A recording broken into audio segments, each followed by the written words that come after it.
Hello friends and my dear students, hope you are safe at your place. Stay home, stay safe. So in the last session we have discussed about Soderberg line as well as Goodman line. So today we are going to discuss about Gerver's parabola, or we will say Gerver's equation. So basically the Soderberg line and Goodman line illustrated before are straight lines. So the theories using such straight line for predicting the fatigue failure are called as linear theories, while here we are going to adopt some theories that use parabolic or elliptical curve instead of a straight line. So these theories are called as non-linear theories. So if in the numerical they are asked that they have to solve this fatigue problem by applying the non-linear theory, then you have to understand that they are asking you to solve the numerical with the help of Gerver's equation or Gerver's parabola. Okay. So one of the most popular non-linear theory is Gerver's theory, or it is also called as parabolic curve theory. Okay, so as you can see in the graph that this is the Gerver's line, or I will say Gerver's parabola. Okay, so few points are beneath this Gerver's parabola, failure points. Few points are just outside from this Gerver's parabola.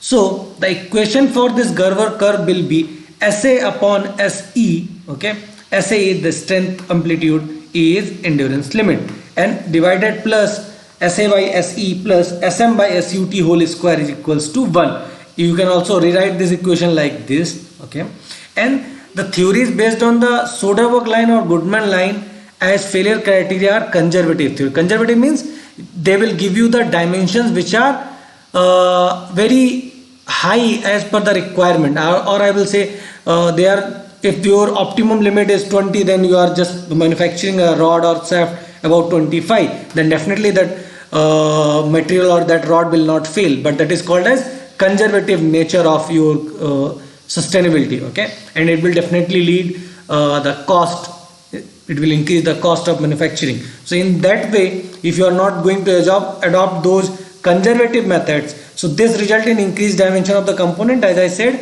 the Gerver's curve takes the mean path through the failure point, so it is therefore more accurate in predicting the fatigue failure, or I will say this is not conservative but an optimum way if you are just optimizing your cost as well as optimizing the fatigue failure, then you can adopt the Gerver's parabola. So as you can see in the picture, you want to apply, means they are asking you to apply the all three failures and just calculate the value of factor of safety on the basis of all three. I'm not going to solve it, just go through this numerical and just solve it out, but let's see that what are the factor of safety according to the Gerver's theory. This is 5.4 as you can see in the numerical. Next, let's see according to the Soderberg line. According to the Soderberg line, this is factor of safety 3.75. While according to the Goodman line, the factor of safety is 4.39. So in this way, you can also relate or correlate the things with the all three parameters. I am also trying to cover another topic, or I will say just the last topic of this particular fatigue design under the combined stresses. So you have discussed about fatigue, particularly Soderberg line, Goodman line, finite life calculation, infinite life calculation, modified Goodman line, Gerver's parabola, and many more.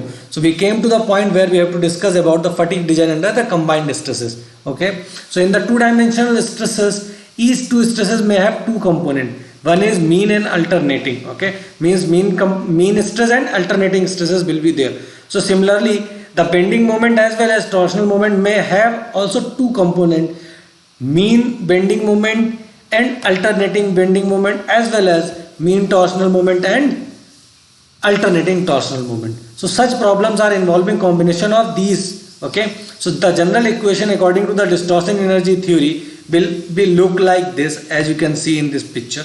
This is the general equation of distortion energy theory, where sigma x, sigma y and sigma z are normal stresses. So if you will calculate the equations and reiterate it, then you will get that mean stress will be equals to sigma x mean minus sigma x mean into sigma y mean plus sigma y mean whole square. Okay, so sigma x mean square. So in this way you can calculate the amplitude stresses. Sigma x a square means all those values will be given it to you. You have to calculate these equations only. While If sigma x, sigma z and tau yz and tau zx is equals to 0, then your equation will be rewritten as sigma m will be equals to sigma x m square plus 3 times of tau square x y m, or sigma a can be reiterated like this. So in this way also you can rewrite your equations and get your numericals solved. Okay, let's just see one numerical as well.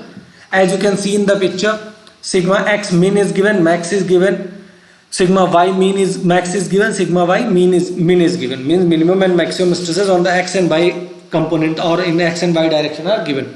Then you have to calculate the mean and amplitude stresses with the help of this formula. Just adding it or taking the average, you will calculate the mean, taking the difference and divided it by 2, then you will get the amplitude. So in this way you can calculate and apply the formula of sigma m, which is already given for the fatigue stresses under combined loading. You can calculate the values of different sigma m as well as sigma a. After that you can calculate the value of theta.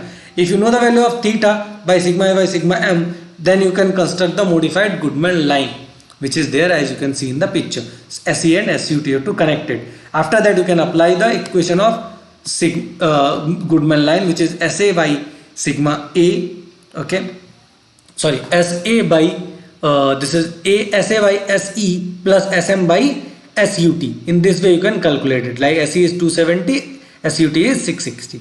So in this way you can calculate, and SA by SM is already known to you, means two equation, two unknown, you can calculate the value of SA and SM. If you know the value of amplitude strength and you know the value of sigma a, then you can calculate the factor of safety very easily, just dividing the strength divided by stress.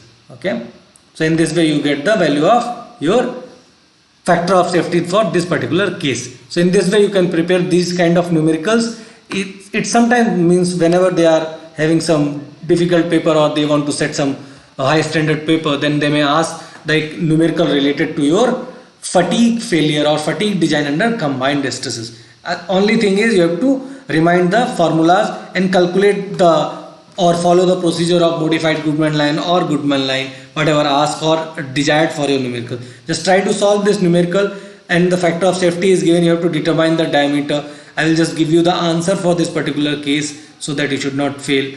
The answer for this particular case is diameter is 33.29 mm. Okay, so in this way you can just, if you are there by 5-10% allowance is there in the numerical. So if you want to solve it, you can solve. So meanwhile, just stay tuned with our Engineering College Banswara YouTube channel for more such updates about different branches of engineering like civil, mechanical, electrical and computer science engineering. If you have any kind of doubt, do comment in the video's comment box or comment tab. Okay, thank you so much. We will come with the next topic of DME, which is there in the 6th semester 3rd year syllabus of mechanical engineering in Rajasthan Technical University. Thank you so much.